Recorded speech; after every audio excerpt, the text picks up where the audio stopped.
started.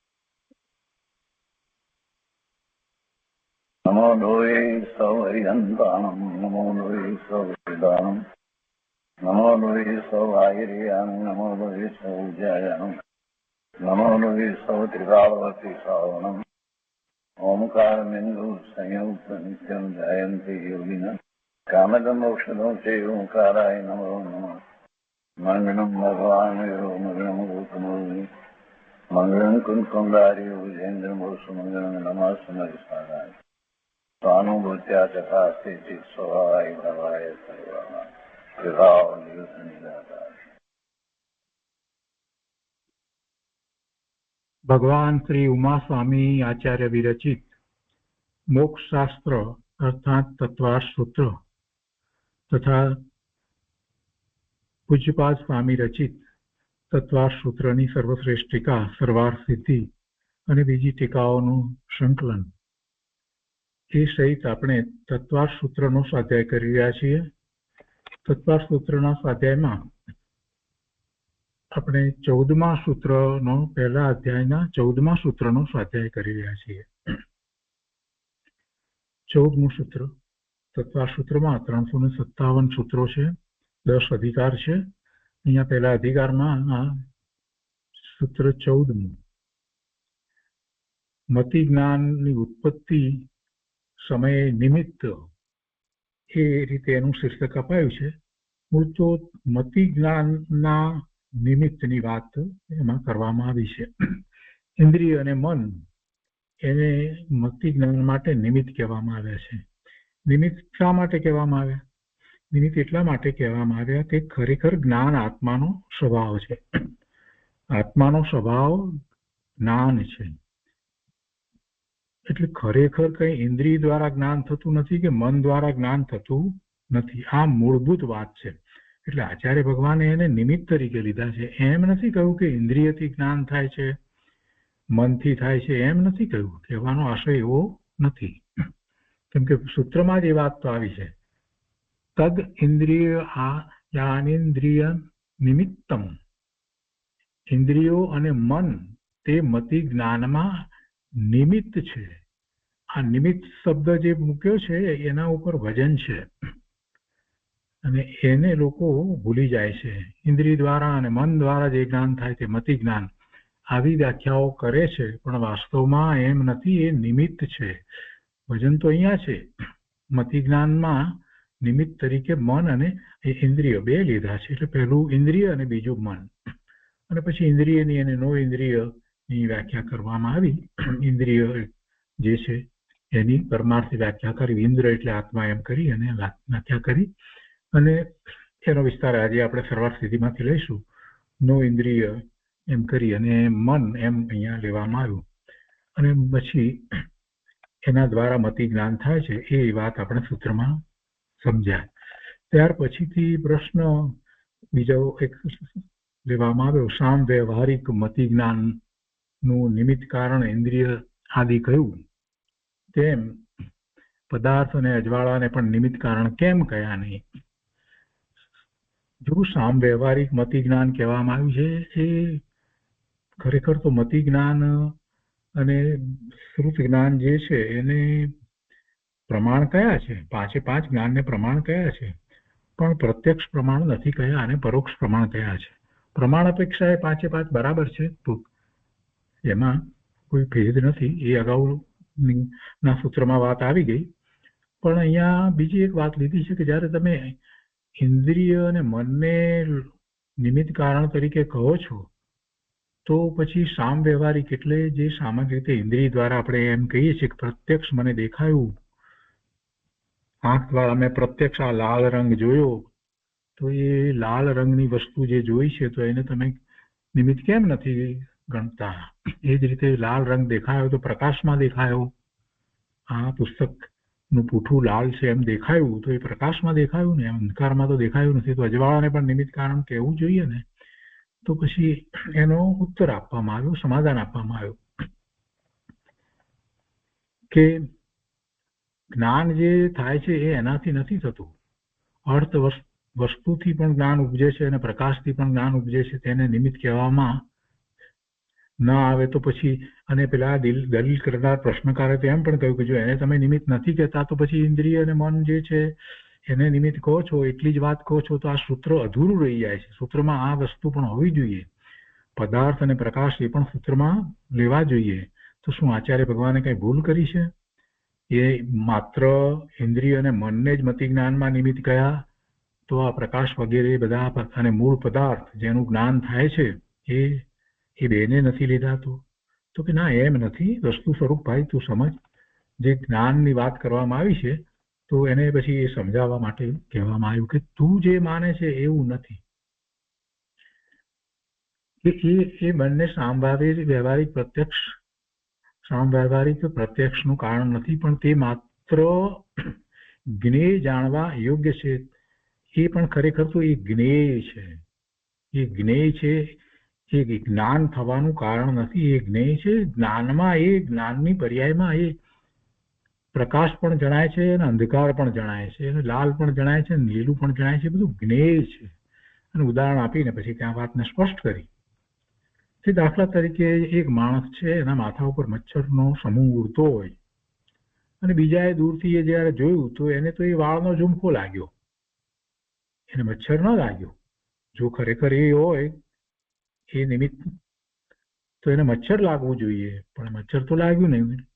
બીજું દ્રષ્ટાંત આપ્યું છે કે તું પ્રકાશની વાત કરે છે તો કે પ્રકાશને કારણે દેખાય છે એવું ક્યાં છે? જે નિશાચર પ્રાણીઓ જે છે, જે બિલાડી, ઘુવડ એ વગેરે, એમને તો અંધકારમાં પણ દેખાય છે. એટલે પ્રકાશ કારણ છે એવી વાત રહેતી નથી. એટલે એ તારા જે બે પ્રકાશને અને જે પદાર્થ છે એને નિમિત્ત માનવાની વાત જે છે એ બરાબર નથી. એનું સમાધાન આપ્યું. મતિ જ્ઞાનનું કારણ શું છે? તો અહીંયા નિમિત્ત તરીકે જયારે વાત કરી ત્યારે તો કહ્યું કે મન અને ઇન્દ્રિય અને મન એમ કહેવામાં આવ્યું. પણ બીજી એક વાત અહીંયા મહત્વની વાત જે છે એ છે કે મતિ જ્ઞાનનું કારણ શું છે? આત્માનો જ્ઞાન સ્વભાવ છે અને એના ઉઘાડ અપેક્ષા એ 5 ભેદ પડે છે. તો એમાં ઉઘાડ એટલો જે થયો છે તો એટલા પ્રમાણમાં એના જે આવરણનું નિમિત્ત કર્મ, જ્ઞાનાવરણીય કર્મ, એનો એવો ક્ષયોક્ષમ છે. એટલે એમાં મતિ જ્ઞાનાવરણીય કર્મનો ક્ષયોક્ષમ એવો છે. જો એક વાત હંમેશા યાદ રાખવાની છે કે ઘાતી કર્મની પ્રકૃતિઓમાં જ્ઞાનાવરણીય અને દર્શનાવરણીય કર્મ જે છે એનો કાંઈક ઉઘાડ તો હોય જ. એવું ન હોય કે પૂર્ણપણે એનું આવરણ હોય.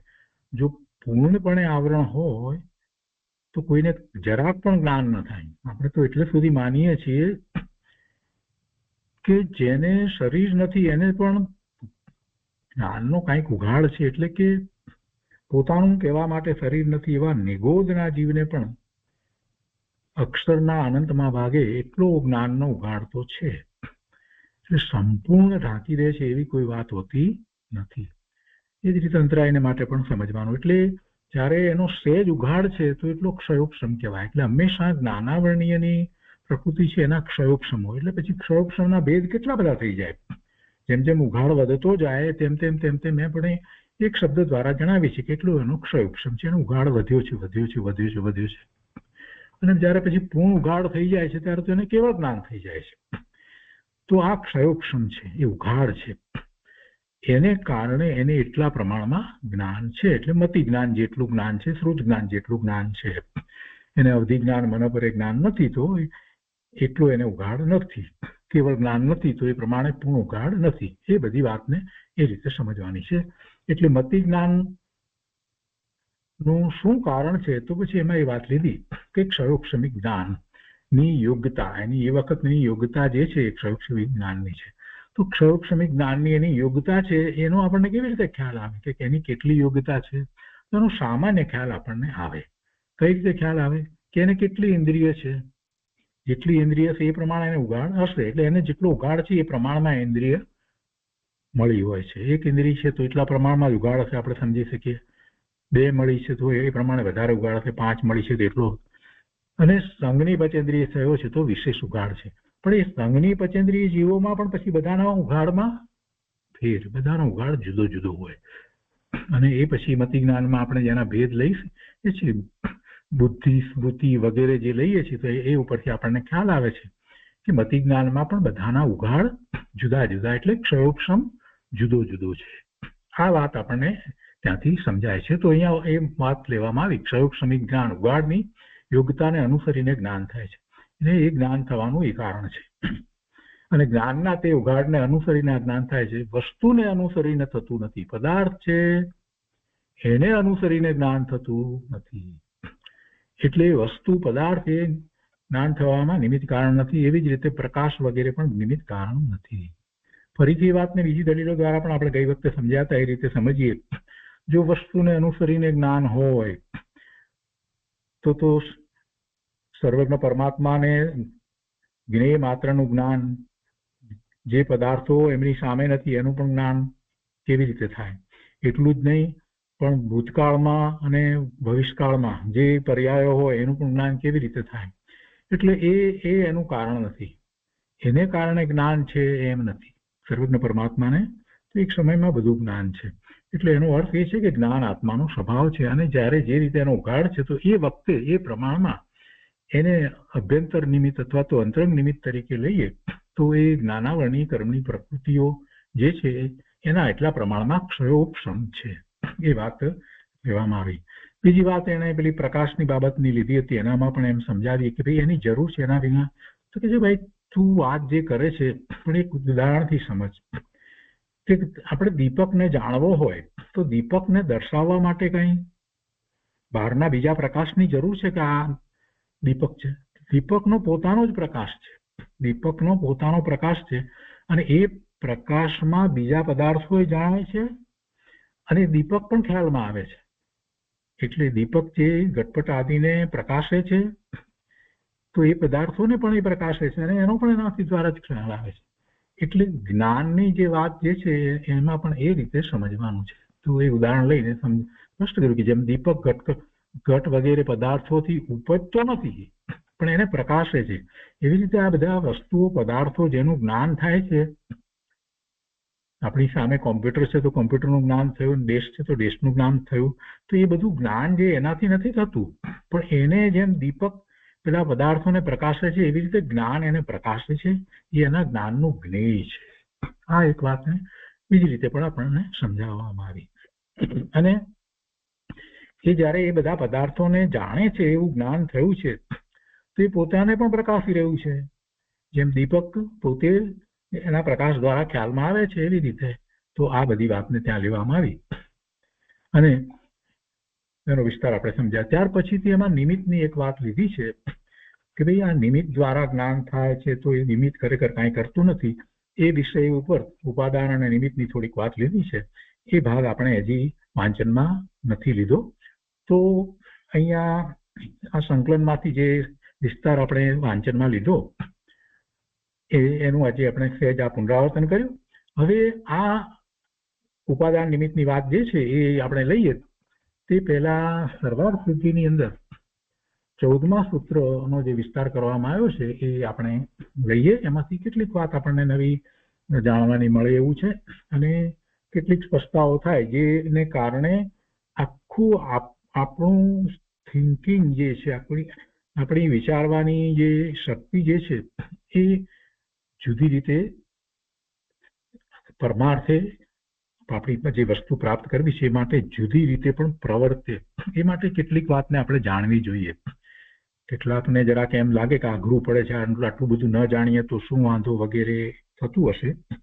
પણ મારે એક વાત કહેવી છે કે જુદો દ્રષ્ટિકોણ તમને મળે છે, જુદી દિશા મળે છે. તમને વિચાર કરવા માટે એક જ પ્રકારે તમે ઘરેડમાં આવીને વિચાર કર્યા કરો છો, એના સ્થાને તમને કંઈક નવો વિચાર મળે કે આ રીતે વિચારવું જોઈએ. આચાર્ય ભગવાને કેવી રીતે વિચાર્યું છે ને એના દ્વારા પરમાર્થે કોઈ પણ વસ્તુ સ્વરૂપનો જ્યારે વિચાર કરીએ ત્યારે આપણને એમ થાય કે આપણે તો બહુ જ ઓછો વિચાર કરતા હતા, સંકુચિત મન હતું આપણું, એને બદલે વિસ્તૃત મન થાય અને એટલે વધારે વસ્તુ સમજાય. એટલે ભવિષ્યમાં કોઈ પણ વસ્તુનો વિચાર કરીએ ત્યારે આ રીતે કરી શકાય. એ આખી વાત આપણને ખુલ્લે, અંદરમાં ખુલ્લે, કેવી રીતે શાસ્ત્રના અભ્યાસ થાય છે. એટલા માટે આવી બધી સૂક્ષ્મતાઓ આપણે લઈએ છીએ. દરેક સૂક્ષ્મતાને યાદ રાખવાની નહીં, પરંતુ એ સૂક્ષ્મતા કઈ રીતે એમણે લીધી છે એ સમજવું જોઈએ. કેટલીક વાત વ્યાકરણ અપેક્ષાએ છે તો પણ આપણે એને સમજવાનો પ્રયત્ન કરીએ છીએ. તો 14મું સૂત્ર સર્વાર્થ સિદ્ધિમાંથી આપણે લઈએ છીએ. મૂળ વાત તો અહીંયા કરી દીધી કે ઇન્દ્રિય અને મનના નિમિત્તથી મતિ જ્ઞાન થાય છે. 185માં બોલમાં અહીંયા કહે છે कि इंद्र शब्द का व्युत्पत्ति लभ्य अर्थ है इंद्रिय तिथि इंद्र, जो आज्ञा और ऐश्वर्य वाला है वह इंद्र. इंद्र शब्द का अर्थ आत्मा है. जो અહીંયા સંકલનની અંદર પણ એ વાત લેવામાં આવી હતી, એટલે જરાક એની સાથે મેળ કરતા જઈશું તો વધારે સારી રીતે યાદ રહી શકશે. ઇન્દ્ર શબ્દનો અર્થ આત્મા જે કહેવામાં આવ્યો છે, અહીંયા લખ્યું હતું ત્યારે બહુ સમજાયું નહીં હોય, પણ આપણે વિસ્તાર કર્યો તો આત્મા ઇન્દ્રિય, ઇન્દ્રનો અર્થ એ રીતે આત્મા થાય છે જે ઐશ્વર્ય રૂપ પ્રવર્તે છે, એમ જયારે આપણે ત્યાં સમજવું હતું તો, અને એ એનું ચિહ્ન એ રીતે વાત કરી હતી. જો અહીંયા વધારે સ્પષ્ટ કર્યું છે તો એમાંથી જ સંકલનમાં વાત આખી લેવાઈ હોય એમ લાગે છે. કે છે કે इंद्रिय तिथि इंद्र, એટલે जो आज्ञा और ऐश्वर्य वाला है वह इंद्र. इंद्र शब्द का अर्थ आत्मा है. इंद्र शब्दનો એક અર્થ થાય છે આત્મા. वह यद्यपि न स्वभाव है तो भी मति ज्ञानावरण कर्म के क्षयोक्षम के रहते हुए स्वयं पदार्थों को जानने में असमर्थ है.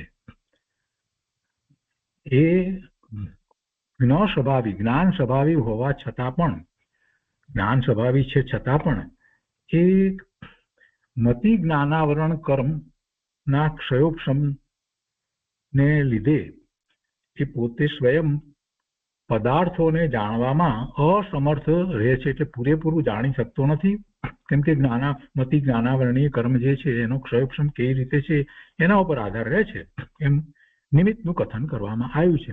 અને છતાં પણ કહે છે કે અતઃ उसको पदार्थ के जानने में जो निमित्त, लिंग એટલે નિમિત્ત, जो निमित्त होता है वो इंद्र का लिंग, એટલે આત્માને એવા લિંગની વાત કરી છે તો વહ ઇન્દ્રિય કહી જાતી. આત્માનું લિંગ એટલે શું? અહીંયા આત્માના લિંગને ઇન્દ્રિય કહ્યું એટલે અહીંયા ઇન્દ્રિય સમજવી એટલે ભાવ ઇન્દ્રિય સમજવાની વાત છે. એટલે એમાં એ ભાવ ઇન્દ્રિયની વાત કરવામાં આવી છે. ભાવ ઇન્દ્રિય જ્ઞાન જે થાય છે એમાં આપણે દ્રવ્ય ઇન્દ્રિયની વાત જ એકલી લઈએ છીએ એ નહીં લેવાનું. ગુરુદેવે વાત બહુ સ્પષ્ટ કરી છે. ઇન્દ્રિયમાં ભાવ ઇન્દ્રિય એની વાત કરી છે. ક્ષયોક્ષમ જ્ઞાન, દ્રવ્ય ઇન્દ્રિય, ઇન્દ્રિયનો વિષય, એ ત્રણેય ઇન્દ્રિય કહેવામાં આવ્યું છે પરમાર્થે. તો અહીંયા પણ એ રીતે વાત લેવામાં આવી છે કે આ એને ભલે ક્ષયોક્ષમ જે છે એ એવો હોવો જરૂરી છતાં પણ એને પદાર્થને જાણવામાં એ નિમિત્ત એ શું છે? ઇન્દ્રિય નિમિત્ત છે.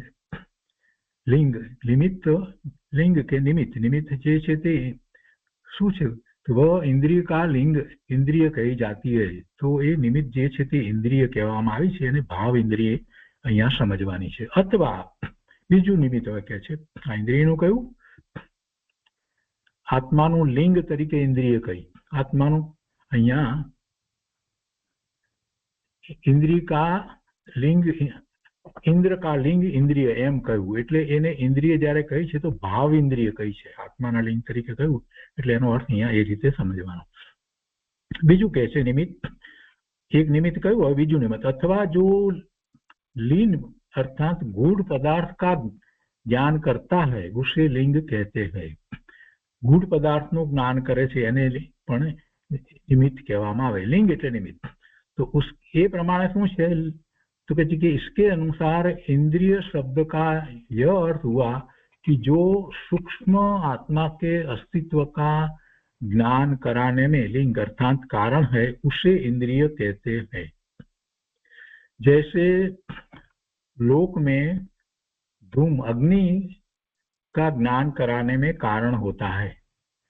धूम એટલે જે ધુમાડો જે રીતે અગ્નિનું જ્ઞાન કરાવવામાં નિમિત્ત કારણ થાય છે તેવી રીતે એ ઉદાહરણ આપીને વાત અહીંયા કરી છે। એ ઉદાહરણ તરીકે સમજવાનું છે। અનુમાન એવું થઈ શકે છે ને ધુમાડા ઉપરથી એ રીતે एवी रीते कहे कि इस प्रकार ये स्पर्शन आदि करण करता आत्मा के अभाव में नहीं हो सकते हैं। એટલે કે એ રીતે આ સ્પર્શનાદિ જે પાંચે ઇન્દ્રિયો જે છે સ્પર્શ જે છે રસ છે ગંધ વગેરે ચક્ષુથી જે દેખાય છે તે એટલે વર્ણ અને જે સાંભળવામાં આવે છે તે તો આ બધું જે છે એમાં કરણ કરતા इसी प्रकार ये स्पर्शन आदि के बधा करण करता आत्मा के अभाव में नहीं सकते। तो ये बधु आत्मा अभाव में थई सकतुं नथी। एमां ए करण साधन अने एमां कर्तापणानो भाव आ बधु आत्मा न होय तो कई आ इंद्रियो वगैरह थी कई ज्ञान थतुं नथी, ए होता ज नथी। एक कल्पना करी कि आत्मा नथी तो पछी आ इंद्रिय द्वारा ज्ञान वगैरेनो प्रश्न उठे छे? एवो प्रश्न थतो ज नथी। एमां कर्ता कर्मनो सवाल उभो नथी थतो। એટલે એ વાત અહીંયા લીધી છે। તેથી કહે છે કે અત ઉનસે જ્ઞાતા का अस्तित्व जाना जाता है। એટલે ખરેખર તો જે આ ઇન્દ્રિય દ્વારા જે વાત કરી અને એનાથી જ્ઞાન એમ કહેવામાં આવ્યું ત્યારે એ દ્વારા આપણને જ્ઞાતા જાણવા વાળો છે એનું અસ્તિત્વ છે એ ખ્યાલમાં આવે છે। આ મહત્વની વાત કરી છે કે આપણે તો હંમેશા ઇન્દ્રિય દ્વારા જ્ઞાન આમ તેમ બધી વાતો કરીએ છીએ પણ એમ નથી જોતા કે ખરેખર તો એ નિમિત્ત છે। ઇન્દ્રિયને નિમિત્ત કહેવામાં આવી છે અને જાણવા વાળો જે છે એ એનાથી જુદો છે, નિમિત્તથી જુદો છે। નિમિત્ત અને ઉપાદાન બે કહીએ તો નિમિત્તની વાત આપણે કરીએ કે કોણ છે નિમિત્ત? ઇન્દ્રિય છે નિમિત્ત, મન છે નિમિત્ત, પણ એ બધું નિમિત્ત છે। તો પણ એ નિમિત્ત છે તો ઉપાદાન શું છે? ઉપાદાન એનો જ્ઞાન સ્વભાવ છે, એ જાણનારો જ્ઞાતા એનાથી જુદો છે, એનું અસ્તિત્વ છે। એટલે એ વાત અહીંયાથી આપણને પરમાર્થભૂત વાત મળે છે कि उनसे ज्ञाता का अस्तित्व जाना जाता है। खरेखर तो एना द्वारा एनो ख्याल आवे छे आ भगवान आत्मा ज्ञान आनंद स्वरूप छे एनो ख्याल आवे छे। केटली परमार्थभूत वात आमांथी आपणने प्राप्त थाय छे। एनाथी ज्ञातानुं अस्तित्व ख्यालमां आवे छे। वस्तु जोईए छीए, पदार्थो जोईए छीए अने आपणे जाणीए छीए, आ बधी लांबी लांबी लांबी वातो एमां निमित्त कारणो शोधीए छीए। पण गुरुदेव कहे छे कि पण ए बधुं जाण्યું કોણ? એ જાણનારો તું છો। કૃપાળુદેવ કહે છે કે તું એ જાણનારને માનતો નથી અને બધું જાણે છે જાણે છે જાણે છે, આને જાણ્યું તેને જાણ્યું ને જાણનારને તું માને નહીં, એ તારું કેવું જ્ઞાન? એના દ્વારા તારે જ્ઞાતાનો નિર્ણય કરવાનો છે। ઉનસે જ્ઞાતા કા અસ્તિત્વ જાના જાતા। કેટલી સરસ વાત આવે છે। હવે કહે છે અથવા ઇન્દ્ર શબ્દ નામ બીજી રીતે હવે લે છે કે ઇન્દ્ર શબ્દ નામ જે છે તે કર્મનું પણ છે, કર્મવાચી છે। અથવા ઇન્દ્ર શબ્દ નામ કર્મવાચી છે। ઇન્દ્ર શબ્દને આત્મા તરીકે વાત લીધી, એવી જ રીતે ઇન્દ્ર શબ્દ નામ કર્મ વાચી છે। ઇન્દ્ર શબ્દ નામ કર્મ का वाची है। તેથી અત ય અર્થ હુઆ कि उससे रची गई इंद्रिय है। એટલે કર્મ દ્વારા થયેલી ઇન્દ્રિય એટલે આ દ્રવ્ય ઇન્દ્રિયની વાત થઈ। આ દ્રવ્ય ઇન્દ્રિય પહેલા ભાવ ઇન્દ્રિયની વાત કરી, પછી આ દ્રવ્ય ઇન્દ્રિયની વાત કરી। ઇન્દ્રિય જ્ઞાનમાં નિમિત્ત કારણ છે એ વિષયની આપણે વાત અત્યારે કરી રહ્યા છીએ। પહેલા ભાવ ઇન્દ્રિયની વાત કરી, આત્માના લિંગ તરીકે વાત કરવામાં આવી, નિમિત્ત તરીકે વાત કરવામાં આવી। એમાં પહેલા જે કહી એ ભાવ ઇન્દ્રિયની અને હવે આ દ્રવ્ય ઇન્દ્રિયની વાત કરી છે, કેમ કે નામ કર્મના વાચી તરીકે લેવામાં આવ્યું ઇન્દ્ર શબ્દનો અર્થ। એટલે કહે છે કે अतः यह अर्थ हुआ कि उससे रची गई इंद्रिय है। वे इंद्रिया ये इंद्रियों कई है तो कि स्पर्शन आदि जे छे ते स्पर्श रस गंध वर्ण वगैरह जे पांच इंद्रियों जे छे ये अहींया द्रव्य इंद्रिय छे, जिनका कथन आगे करेंगे यानी पछी आगे बात आवशे। हवे आ तो ये बात लीधी, इंद्रियनी बात लीधी, ये निमित्त कारण छे ज्ञानमा एटली बात लीधी। एमां भाव इंद्रिय अने द्रव्य इंद्रिय बंनेनी बात लेवामां आवी। પણ એમાં સાથે સાથે આચાર્ય ભગવાને એક વાત આપી દીધી કે ભાઈ આ જે જાણવા વાળો છે એનો તો તું વિચાર કર, એના દ્વારા તને જ્ઞાતાનું અસ્તિત્વ ખ્યાલમાં આવે છે ને। હવે એના પછીની એક વાત અહીંયા લે છે કે अनिंद्रिय मन और अंतःकरण એ એકાર્થવાચી નામ હે. હવે એના સિવાય બીજું જે કહેવામાં આવ્યું, મનની વાત કહેવામાં આવી કે મન પણ નિમિત્ત કારણ છે. ઇન્દ્રિય અને મન એ બંને નિમિત્ત કારણ છે મૂળ સૂત્રમાં કહેવામાં આવ્યું. તો એની વાત અત્યારે લેશે કે આ ઇન્દ્રિયની વાત કહી એ રીતે મન પણ કારણ છે, પણ મનને માટેના બીજા શબ્દો છે. મનને અનિંદ્રિય પણ કહેવાય, મન અનિંદ્રિય છે. અને અંતઃકરણ, તો અનિંદ્રિય, મન અને અંતઃકરણ એ ત્રણ જે છે એ એકાર્થવાચી નામ છે. એનો અર્થ એક જ થાય છે. એટલે એ દ્વારા પણ મતિ જ્ઞાન થાય છે. એટલે એ મતિ જ્ઞાનમાં નિમિત્ત કારણ છે. મન નિમિત્ત કારણ છે. મન કહો, અનિંદ્રિય કહો કે અંતઃકરણ. તો હવે આ અનિંદ્રિય કહેવામાં આવ્યું મનને અને અંતઃકરણ કહેવામાં આવ્યું, એટલે પાછી શંકા કરી અને વધારે સ્પષ્ટતા કરી, અને એના દ્વારા આપણને થોડોક વધારે ખ્યાલ આવે છે. આપણે તો બોલી જઈએ, ગોખેલું બોલી જઈએ કે મન પણ એમાં નિમિત્ત કારણ છે, પણ વધારે સમજવાની અપેક્ષાથી આ શંકા કરવી છે. તો એને સમજીએ. 186માં શંકા કરી છે કે અનિંદ્રિય શબ્દ, તમે કહેશો अनिंद्रिय शब्द इंद्रिय का निषेध परक है, अतः इंद्रिय के लिंग मन में अनिंद्रिय शब्द का व्यापार कैसे हो सकता है. તમે અનિંદ્રિય કહો એટલે ઇન્દ્રિય નહીં એવું થયું, તો પછી એના સંબંધી શું વિચાર આવે મનમાં? એના સંબંધી કોઈ વિચાર આવી શકતો જ નથી. તમે અનિંદ્રિય કહો, અલગાડ્યો એટલે તો પછી કઈ વાત જ રહેતી નથી. અનિંદ્રિય કહો તો પછી ઇન્દ્રિય પણ નહીં, એમ જ થઈ ગયું. એમાં પછી મન છે એવું કેવી રીતે ખબર પડે? શબ્દ લગાડીએ, નિષેધાત્મક શબ્દ છે ને, નકારાત્મક દર્શાવનારો શબ્દ છે ને, એટલે તો પછી એનું સમાધાન આપે છે કે ભાઈ એમ અર્થ નથી કરવાનો, અનિંદ્રિયનો અર્થ એવો નથી કરવાનો. અને એ શબ્દ નો કેવી રીતે અર્થ કરવો એ અહીંયા સમાધાનમાં કહ્યું છે કે અહીંયા નજ કા પ્રયોગ ઈષદ અર્થ में किया है. ઈષદ ઇન્દ્રિય અનિંદ્રિય, નજ અને ઈષદ એ બે શબ્દ કદાચ કેટલાકને ખ્યાલમાં ન હોય. નજ જે શબ્દ જે છે એનો અર્થ જે થાય છે, નજ એટલે વ્યાકરણ પ્રમાણે નકાર. આ નજ શબ્દ જે છે એનો અહીંયા અર્થ લેવામાં આવે છે વ્યાકરણ પ્રમાણે નકાર, અટકાવ, રોકવું. એ નકારાત્મક દર્શાવનારો શબ્દ છે. નકાર, અહીંયા નકારની વાત કરવામાં આવી છે, નકારાત્મક. અને એ રીતે બીજો શબ્દ છે ઈષદ. ઈષદ એટલે થોડું, જરાક. ઈષદ એટલે થોડું, જરાક. પેલું નકાર અને આ ઈષદ એટલે જરાક, થોડું. નજ એટલે નકાર. તો અહીંયા વાત ચાલી રહી છે કે નજ કા પ્રયોગ ઈષદ अर्थ में किया जाता है. એટલે નજ એટલે જે નકારાત્મક કહેવામાં આવ્યું છે એ પૂરેપૂરું નહીં એમ નહીં સમજવાનું, કંઈક છે થોડું એ અર્થમાં એનો તારે પ્રયોગ કરવાનો છે. એ અર્થમાં અહીંયા વાત કરવામાં આવી છે, એ રીતે લેવાનું છે. બિલકુલ નહીં એમ નહીં, નજ એટલે બિલકુલ નહીં એમ નહીં, થોડુંક એવું સમજવાનું છે. તો કેવી રીતે? તો એનું ઉદાહરણ આપીને અહીંયા એક વાત સમજાવી છે કે જેમ આપણે એમ કહીએ છીએ ને કે યથા અનુદરા કન્યા. અનુદરા એટલે ઉદર ન હોય તેવી કન્યા. અનુદરા, અનુદરા એટલે ઉદર ન હોય તેવી કન્યા. અનુદરા એટલે, તો અનુદરા એટલે શું પેટ ન હોય? બિલકુલ ના. એનો અર્થ એમ છે કે પાતળી કેળવાળી, કેવો અર્થ કેવો હોય ત્યારે અનુદરા કન્યા એવો શબ્દ પ્રયોગ કરવામાં આવે છે. એને પેટ નથી એટલું વધેલું તો પાતળી છે, પાતળી કમરવાળી છે એમ કહેવામાં આવે છે ને, આપણે બોલીએ છીએ ને.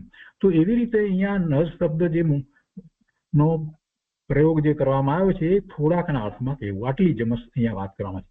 તો આ રીતે તું સમજીશ તો તને અનિંદ્રિય શબ્દમાં અ દ્વારા બિલકુલ નહીં એવો અર્થ नहीं लागे है. तो इस प्रयोग में जो अनुदरा शब्द है उससे उदर का अभाव और रूप अर्थ न लेकर ईषद अर्थ किया गया है. જેવી રીતે એનો જે રીતે પ્રયોગ કરવામાં આવ્યો છે એવી રીતે અહીંયા તારે સમજવાનું છે. પ્રસ્તુત में जानना चाहिए. એટલે અનિંદ્રિયનો અર્થ તારે બિલકુલ નહીં એવો સમજવાનો નથી. તો પછી આગળ બીજી એક શંકા કરી છે કે અનિંદ્રિય में नज का निषेध रूप अर्थ न लेकर ईषद अर्थ कैसे लिया गया? अजी पाछू कैसे कि ये इंद्रिया नियत देश में स्थित पदार्थों को विषय करती है और कालांतर में अवस्थित रहती है. तो कि अनिंद्रियनो હવે અહીંયા કેવી રીતે અર્થ કરવો? થોડોક અર્થ કરવો એટલે અમારે શું સમજવું? અનિંદ્રિય કહ્યું એટલે અમારે શું સમજવું?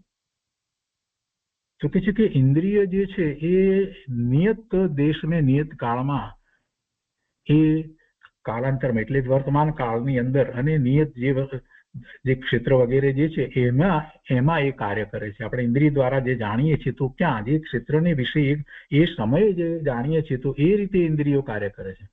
પણ એ ક્ષેત્ર સિવાય અને એ વર્તમાન કાળ સિવાય કાલાંતર એમાં એ નથી હોતી, એમાં એ કાર્ય નથી કરતી ઇન્દ્રિય. ઇન્દ્રિય દ્વારા આપણને એમ જ્ઞાન નથી થતું. ઇન્દ્રિય દ્વારા આપણને ભૂતકાળ કે ભવિષ્યકાળનું અને અહીંયા જે ક્ષેત્રમાં છીએ એ સિવાય બીજા ક્ષેત્રનું ઇન્દ્રિય દ્વારા જ્ઞાન નથી થતું. તો એ જ્ઞાન આપણને કેવી રીતે થાય છે? તો કે મન દ્વારા થાય છે. એટલે એ અનિન્દ્રિયનો અર્થ આપણે મન કરવાનો છે. એ વાત અહીંયા સમજાવી છે. શું કે છે? અને એ દ્વારા આપણને ખ્યાલ શું આવે છે કે ઇન્દ્રિય દ્વારા જ્ઞાન જે થાય છે કેટલું સીમિત છે, વર્તમાન કાળનું અને આ ક્ષેત્રનું જ થાય, એ સિવાય નથી થતું. કે છે કે એ इंद्रिया नियत देश में स्थित पदार्थों को विषय करती है और कालांतर में अवस्थित रहती है. एक काल में अमुक काल पूरती व्यवस्थित रहती है, किंतु एने बदले मन इंद्रिय का लिंग होता हुआ भी प्रतिनियत देश में स्थित पदार्थ को विषय नहीं करता और कालांतर में अवस्थित नहीं रहता. कालમાં જ અવસ્થિત નથી રહેતો, એક કાળમાં જ અવસ્થિત સ્વરૂપ. ગમે તે કાળમાંની વાત પણ મન દ્વારા આપણે જાણીએ છીએ અને એક જ ક્ષેત્ર વગેરેમાં એ એટલું પરિમિત જ્ઞાન એનું હોય એમ હોતું નથી. એટલે મન દ્વારા જે જાણવું થાય છે એ એના સિવાય પણ જાણવું થાય છે. એક ક્ષેત્ર અથવા તો એક જ કાળ સિવાય પણ એનું જાણવું થાય છે. એટલે એ મનને માટે અનિન્દ્રિય શબ્દ પ્રયોગ કરવામાં આવ્યો છે. આટલી વાત અહીંયા તો ચાલી રહી છે. હવે મનને માટે અનિન્દ્રિય શબ્દનો પ્રયોગ કર્યો અને ત્રીજો શબ્દ જે હતો એ અંતઃકરણ હતું. તો 187માં અંતઃકરણની વાત કરે છે. તો કહે છે કે यह अंतःकरण कहा जाता है, એમ કહ્યું ને, तो इसे गुण और दोषों के विचार और स्मरण करने आदि कार्यों में इंद्रियों की अपेक्षा नहीं लेनी पड़ती. गुण दोषों विचार કરવામાં ઇન્દ્રિયની એને અપેક્ષા નથી, એને ઇન્દ્રિયો દ્વારા કંઈ સમજવું પડતું નથી. અંતઃકરણ કેમ કહેવામાં આવ્યું છે? तथा चक्षु आदि इंद्रियों के समान इसकी बाहर उपलब्धि भी नहीं होती. એની ઉપલબ્ધિ બહાર નથી, અંતઃકરણની ઉપલબ્ધિ બહાર નથી. જેમ ચક્ષુ, કર્ણ, नासिका आ બધું જે છે इंद्रियों એવી રીતે નથી હોતી. इसलिए ये अंतर्गत करण, अंतर्गत साधन होवाने कारणे अंतःकरण कहलाता है. इसलिए अनिंद्रिय में नस का निषेध रूप अर्थ न लेकर ईषद अर्थ लिया गया है. એનો અનિન્દ્રિયની અંદર નિષેધ રૂપ અર્થ નથી લીધો, કાંઈકની વાત લીધી છે મન દ્વારા, અને મનને માટે એ શબ્દ પ્રયોગ કર્યો અને અંતઃકરણ. તો મન, અનિન્દ્રિય અને અંતઃકરણ એ એકાર્થવાચી શબ્દ છે અને એ નિમિત્ત કારણ છે.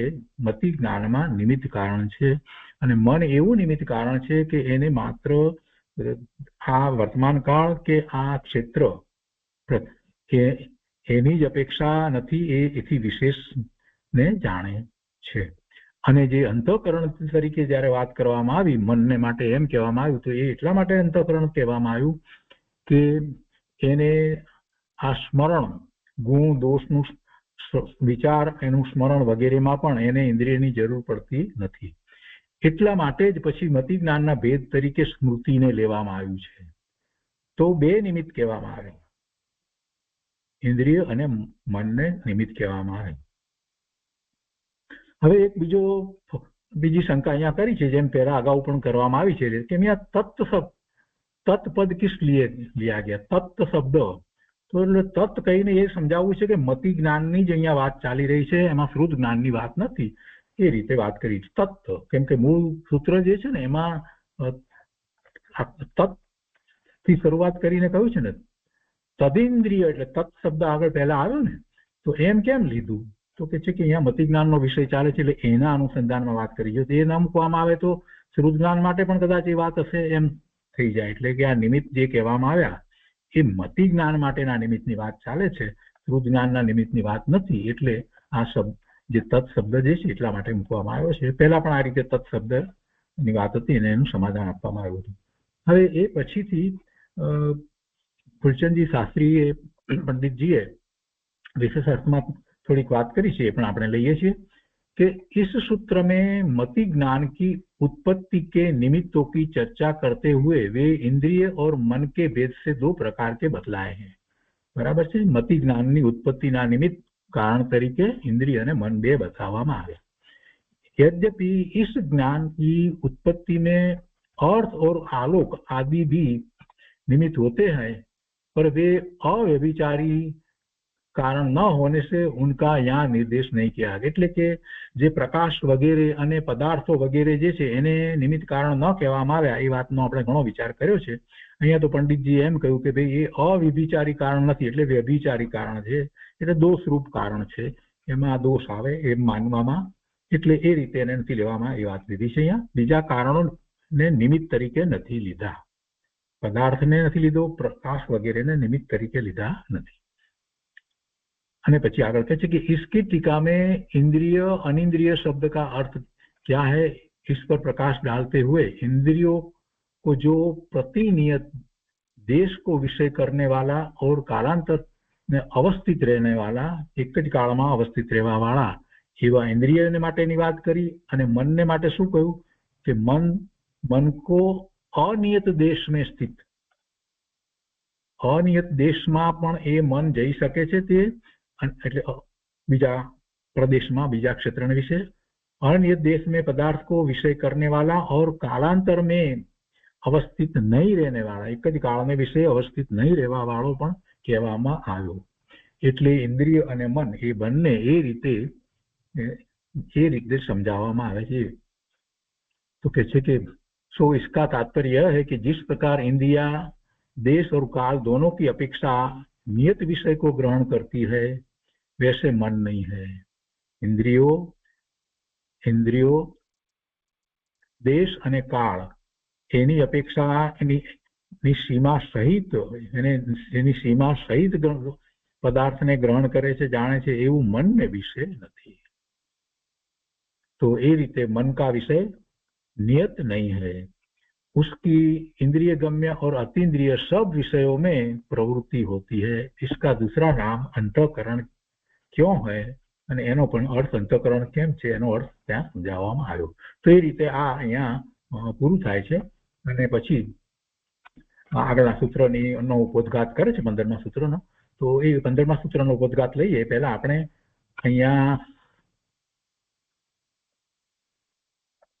આ 14મા સૂત્રની અંદર પૂરું કર્યા પછી રામજીભાઈએ નિમિત્ત અને ઉપાદાનની થોડી વાત લીધી છે, એ આજે પહેલા લઈ લઈએ, એટલે 14મું સૂત્ર આપણું પૂરું થશે। 14મું સૂત્રની મૂળ વાત પૂરી થઈ, પણ નિમિત્ત ઉપાદાનની વાત અહીંયા નીકળી છે, તો ઉપાદાન નિમિત્ત વિશે થોડીક વાત અહીંયા સંકલનમાં લેવામાં આવી છે। નિમિત્તનો એક અર્થ કર્યો છે એમણે સંયોગ રૂપ કારણ। ઉપાદાન એટલે વસ્તુની સહજ શક્તિ, વસ્તુની સહજ શક્તિ એ ઉપાદાન કારણ છે।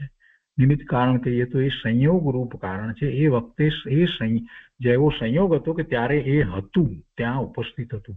બીજી રીતે વિચાર કરીએ તો નિમિત્ત જે છે એ જુદું દ્રવ્ય હોય, જ્યાં કાર્ય થાય છે એ કાર્ય કરતા બીજું દ્રવ્ય હોય કે, અને એ બીજું દ્રવ્ય જે છે એ આનું કાર્ય કરે છે, એવો જે ઉપચાર કરવામાં આવે છે, તો વાસ્તવમાં આ દ્રવ્યનું કાર્ય એ કરતું નથી, એ નિમિત્ત માત્ર છે, પણ એની ઉપસ્થિતિ ત્યાં છે। અને એ આ જે ઉપાદાન કારણ છે, એટલે કે જે મૂળ દ્રવ્ય જેમાં કાર્ય થઈ રહ્યું છે એના કાર્યમાં પેલું અનુકૂળ છે, એટલે એને નિમિત્તનો આરોપ આપવામાં આવે છે। આ મૂળભૂત વાત યાદ રાખવાની।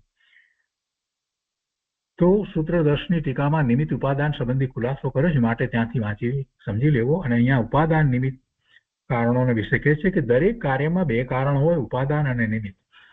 તેમાં ઉપાદાન તો નિશ્ચય એટલે ખરું કારણ છે, મૂળ કારણ છે। ઉપાદાન કારણ મૂળ કારણ છે, અને એ ઉપાદાન કારણ જે છે એ વસ્તુ જે છે એની પર્યાય બદલાય છે, વસ્તુનું પરિણામ બદલાય છે, એટલે વસ્તુના પરિણામ જે છે એ વસ્તુ રૂપે હોય છે, એટલે એ ઉપાદાન શું છે એનો એના ઉપરથી આપણને ખ્યાલ આવે છે, એ નિમિત્ત રૂપે હોતા નથી। અને આ વાતને જરાક સમજી લઈએ પછી આગળ વધીએ। માટીનો ઘડો બને છે કુંભાર ઘડો બનાવે છે. તો માટીને ઉપાદાન ઉપાદાન કારણ કહેવામાં આવે છે. તો માટી ઉપાદાન કારણ છે અને એ માટીની અવસ્થા બદલાય છે, કાર્ય થાય છે અને નવી અવસ્થા બને છે, તો એ ઘડો બન્યો. તો એ ઘડામાં માટીના ગુણો છે, કુંભારના ગુણ નથી. માટીમાં કોના ગુણ છે? માટીની અંદર જે ગુણ છે એ જ ગુણ ઘડામાં છે. તો ઘડાની અંદર માટીના ગુણ છે, ઘડામાં માટીના ગુણ છે, કુંભારના ગુણ હોતા નથી. એટલે નિમિત્તના ગુણો નિમિત્તના ગુણો જે છે તે નૈમિતિકમાં હોતા નથી. માટી ઉપાદાન કારણ છે અને એનું કાર્ય થઈ અને જે નવી પર્યાય થઈ, નવું પરિણામ થયું એવો ઘડો, એને નૈમિતિક કહીએ તો એ વખતે નિમિત્ત શું છે? તો એ વખતે ઘડો કુંભાર છે તે નિમિત્ત છે. અને નિમિત્ત કુંભાર પણ હોય ને બીજો પણ નિમિત્ત હોઈ શકે, મશીન પણ નિમિત્ત હોઈ શકે, કઈ કુંભાર જ નિમિત્ત હોય એવું જરૂરી નથી. પણ માટીનો ઘડો બને અને એ ઘડામાં માટી વ્યાપે, એમાં માટીના જ ગુણો હોય, તો પછી માટીના ઘડામાં ઉપાદાન કારણ કોઈ ધાતુ હોઈ શકે નહીં, સોનું રૂપું વગેરે હોઈ શકે નહીં. માટીનો ઘડો કહીએ તો ઉપાદાન કારણ માટી જ હોઈ શકે. પણ માટીના ઘડામાં નિમિત્તનો વિચાર કરીએ તો કુંભાર પણ હોય ને, કુંભારનો છોકરો પણ હોય ને, કુંભારની પત્ની પણ હોય ને, કુંભારનો બીજો ભાઈ પણ હોય, મશીન પણ હોય, ગમે તે કારણ હોય. નિમિત્ત કારણ એક કરતા વધુ પણ હોય. કુંભારને નિમિત્ત કહેવાય, ચાકડાને પણ નિમિત્ત કહેવાય, એ પેલી લાકડી છે ફેરવવા વાળી એને પણ નિમિત્ત કહેવાય. પણ ઉપાદાન કારણ એક જ હોય. ઉપાદાન કારણ એક માટી જ છે. અને જે કાર્ય થયું અને નવી પર્યાય જે થઈ, પરિણામ આવ્યું, એ પરિણામ જે છે એની અંદર જે ઉપાદાન જે છે એના જ ગુણો હોય, નિમિત્તના ગુણો હોય નહીં. ઘડામાં માટીના ગુણ હોય, કુંભારના ગુણ હોય નહીં. આટલી વાતને યાદ રાખવાની. એના પછી જ્યારે કાર્ય થાય ત્યારે જ ખબર પડે કે એ વખતે નિમિત્ત શું હતું. કાર્ય થયા પછીથી એનું ઉપાદાન તો આપણને ખબર છે જ, કાર્ય થતું હોય ત્યારે પણ ખબર છે, અને એના પરિણામ એ પોતે જ કરી રહ્યું છે, એ જ દ્રવ્ય કરી રહ્યું છે. પણ એ વખતે નિમિત્ત શું છે પહેલેથી ના કહી શકાય. આપણે માટીનો ઘડો બનાવવાનો વિચાર કરીએ તો આપણને એ વાતનો ખ્યાલ આવે કે ઉપાદાન કારણ તો માટી જ રહેવાનું છે, પણ નિમિત્ત શું હશે એ પહેલેથી આપણે ના કહી શકીએ. જ્યારે ઘડો બને ત્યારે ખબર પડે કે નિમિત્ત શું હતું. મશીનથી થયો, કુંભારથી થયો, કોનાથી થયો એ પછી ખબર પડે. એટલે નિમિત્ત કહીએ, નિમિત્ત આવશે એટલે કારણ આ કાર્ય થશે, અમુકને નિમિત્ત પહેલેથી કહી દઈએ, એવું નથી થતું. નિમિત્ત કાર્ય થયા પછીથી ખબર પડે છે. આટલી વાતને હંમેશા યાદ રાખીએ તો કોઈ ગૂંચવાડા થાય નહીં. અને નિમિત્ત જે છે એને નિમિત્ત તરીકે જ રાખીએ. વળી એના પછીની ચોથી વાત છે કે નિમિત્ત જે છે એ બીજું દ્રવ્ય છે, અને બીજું દ્રવ્ય જે છે એ આ જે ઉપાદાન જે છે જે દ્રવ્ય એનું કાર્ય થવા માટે એ કોઈ જુદી રીતે કાર્ય કરે છે એમ નથી. કુંભાર કઈ જુદી રીતે કાર્ય કરે છે એમ નથી. કુંભાર જે છે એ મનુષ્ય છે અને એનો આત્મા શરીર સાથે રહ્યો છે, તો એ શું કરે છે? એ માટીમાંથી ઘડો બનાવવાનો ભાવ કરે છે, બીજું કાંઈ કરતો નથી. અને શરીર જે છે એ એના આત્માથી જુદું છે, અને એ શરીરના હલનચલન જે થાય છે એ જળની ક્રિયા છે, એનો પણ એ સ્વામી નથી. એટલે બીજી બધી રીતે જોઈએ તો એ તો એનું જ કાર્ય કરે છે. એ શું કરી શકે છે? એ ભાવ કરી શકે છે. ઘડો બનાવી શકતો પણ નથી. આ બધી વાતને સમજીએ તો આપણને એમાંથી પરમાર્થની વાતનો ખ્યાલ આવે છે. આપણે નિમિત્ત કરીએ છીએ પણ મૂળ વસ્તુનો વિચાર નથી કરતા. એટલે આટલી 5 વાતનો ખ્યાલ રાખવાનો. અને હવે અહીંયા જે છે વાંચીએ છીએ. ઉપાદાન કાર્ય કરતું હોય ત્યારે તેને અનુકૂળ એટલે હાજર રૂપ હોય છે નિમિત્ત, એટલે એને નિમિત્ત કહેવામાં આવે છે. નિમિત્ત એ વ્યવહાર કારણ છે ને ઉપાદાન એ મૂળ કારણ છે. કાર્ય વખતે નિમિત્ત હોય છે, પણ ઉપાદાનમાં તે કંઈ કાર્ય કરી શકતું નથી, કેમ કે બીજું દ્રવ્ય છે.